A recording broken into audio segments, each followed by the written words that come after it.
आज माँ आ रही है। बीवी रसोई घर में थी। पति ने तेज आवाज में बोला, सरिता, आज माँ आ रही है। मैं माँ को स्टेशन लेने जा रहा हूँ। इतना सुनते ही सरिता ने माता सलवटों से भरकर कहा, ले आओ, मैंने कब मना किया है? तुम्हारी माँ लाओ या मत लाओ। मेरी माँ? क्या तुम्हारी कुछ नहीं लगती? विवेक ने कहा। विवेक सरिता की आंखों से उसके हृदय को पढ़ चुका था। गाड़ी की चाबी उठाकर बोला, देखो सरिता, माँ पिछली बार आंख में आंसू लेकर गई थी। पूरे 4 साल बाद हमारे पास कुछ दिनों के लिए आ रही है। मैं चाहता हूँ सब हंसी खुशी से रहे। पिछली बार जैसा कुछ नहीं होना चाहिए। पिछली बार जैसा क्या? सरिता आवेश में आकर बोली, तुम्हें क्या लगता है गलती मेरी थी? तुम अपनी माँ की गलती क्यों बताओगे? तुम्हें अपनी माँ से अच्छा कोई लगता है दुनिया में? तुम्हें तो हमेशा मुझ में ही खोट नजर आती है। तुम और तुम्हारा परिवार ही सही होता है। सारी कमियां तो मुझ में ही है।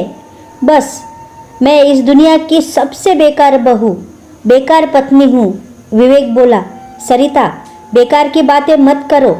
मैं बस यही कह रहा हूँ, जितने दिन भी माँ यार है, सभी लोग उनसे अच्छे से पेश आए। उनके पास बैठे, उन्हें समय दे। सरिता गुस्से से बोली, ठीक है स्वामी जी, मैं घर के सारे काम छोड़कर, बच्चों की छुट्टी करवाकर 24 घंटे तुम्हारी माँ के पास बैठती हूँ, ताकि तुम्हारी माँ को कोई शिकायत ना हो। तुम पागल हो क्या? विवेक ने कहा। जो मैं समझाना चाह रहा हूँ तुम समझना ही नहीं चाहती। सरिता फिर बोली, मैं सब समझ रही हूँ, तुम जो समझाना चाहते हो। पिछली बार भी तुमने सारा लेक्चर मुझे ही दिया था। अपनी माँ को तो कुछ नहीं कहा। तुम हमारी परवाह ही कब करते हो? मैं और मेरे बच्चे जाए भाड़ में, तुम्हें तो अपना परिवार वाले चाहिए। चाबी मेज पर फेंककर विवेक गुस्से से बोला, तो ये सब मैं किसके लिए कर रहा हूँ? मेरी एक ही बहन है, उससे मिले हुए भी 2-2 साल हो जाते हैं। बाबूजी के जाने के बाद माँ गांव में अकेली रह गई, लेकिन मैं यहाँ नहीं ला सकता ताकि तुम लोगों के जीवन में कोई डिस्टर्ब ना हो। तुम कहती हो मुझे अपने परिवार वाले चाहिए। जिस बड़े भाई का हाथ थामकर इस शहर में आया था, जिसने सब कुछ सिखाकर इस काबिल बनाया कि तुम लोगों का भरण पोषण बहुत अच्छे से कर रहा हूँ, उस भाई की मृत्यु के बाद कभी उसके बच्चों को 2 पैसे का सहारा नहीं दिया, और तुम कहती हो मुझे मेरे परिवार वाले चाहिए। माँ के साथ तुम लोग कैसा सलूक करते हो क्या मुझे नहीं पता? सरिता ताव में आकर बोली, हाँ हाँ बोलो, मैं भी तो सुनूं कैसे सलूक करती हूँ मैं तुम्हारी माँ के साथ। तो सुनो। विवेक भी आज दिल की बात कहने के मूड में था। अछूते जैसा व्यवहार, बच्चों को पास न जाने देना, माँ को यहाँ आकर भी अपनी 2 रोटियां खुद ही बनानी पड़ती है, तो धिक्कार है मुझ जैसे औलाद पर। और सुनो, बचपन में मुझे रात में उठकर खाने की आदत थी। उसमें कभी ऐसा नहीं हुआ कि मैं रात में उठा और मुझे रोटी ना मिली। माँ हमेशा 2 रोटी बनवा कर रखती थी मेरे लिए। यहाँ सब कुछ होने के बावजूद भी माँ को कई दफ़ा भूखा सोना पड़ता है। ऐसा क्यों? सरिता बोली, मैंने कभी नहीं कहा तुम्हारी माँ को रोटी बनाने के लिए। मेरा दोष बताओ।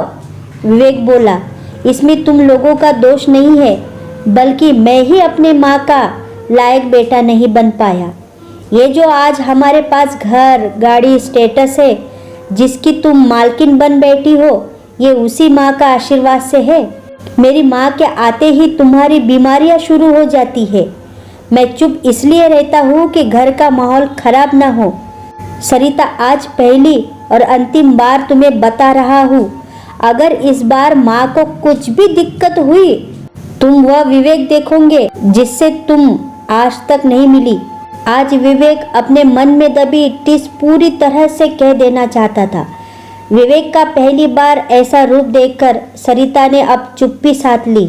माँ वही दरवाजे के पास खड़ी पहली बार अपने बेटे को अपने लिए जिरह करती सुन रही थी। माँ की आंखों में आंसुओं का समंदर उमड़ पड़ा था। माँ ने खुद को संभालते हुए दरवाज़ा खटखटाया तो देखा कि पूरे घर में अजीब सा सन्नाटा पसरा हुआ है। विवेक ने अपनी विवेक से सब कुछ बदल कर रख दिया।